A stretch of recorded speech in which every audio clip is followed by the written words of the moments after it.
D'abord, au niveau du fermier, il y a un problème de gestion de l'opérationnel et du planning. Par exemple, 60% des petits et moyens fermiers que nous avons pu rencontrer ont beaucoup de peine à identifier ou à évaluer le coût de revient de leur production.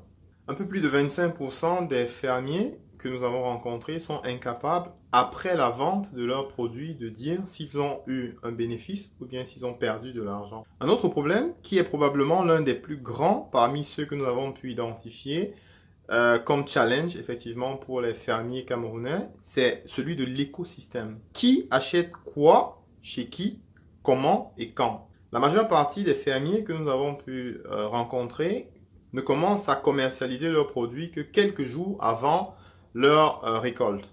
Et ceci parce que, en général, c'est dans cette période que les revendeurs peuvent venir et puis observer la marchandise et à ce moment décider d'acheter ou de ne pas acheter. Dans l'un ou l'autre des cas, cette façon de fonctionner a un impact direct sur la capacité de commercialisation effectivement des fermiers. Car nous ne pouvons pas anticiper sur le prix de vente, les prix sur le marché et un certain nombre d'éléments.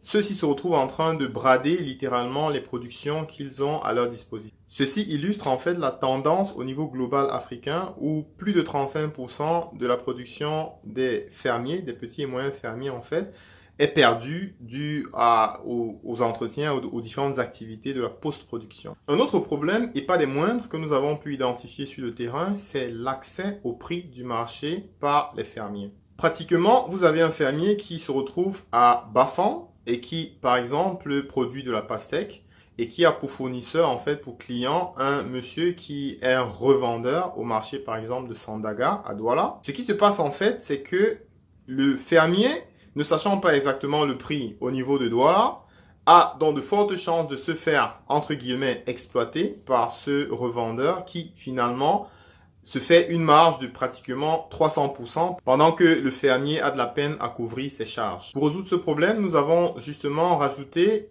comme fonctionnalité sur la nouvelle version du site internet farmer.cm une fonctionnalité qui permet en fait à tous les différents acteurs du secteur d'avoir une idée du prix sur les différents marchés. Pour le début, nous allons commencer par les marchés de Douala, mais très rapidement, nous allons couvrir des marchés comme Yaoundé et Bafoussam et ainsi de suite. Donc, ne ratez surtout pas les prix du marché et connectez-vous sur www.farmer.cm.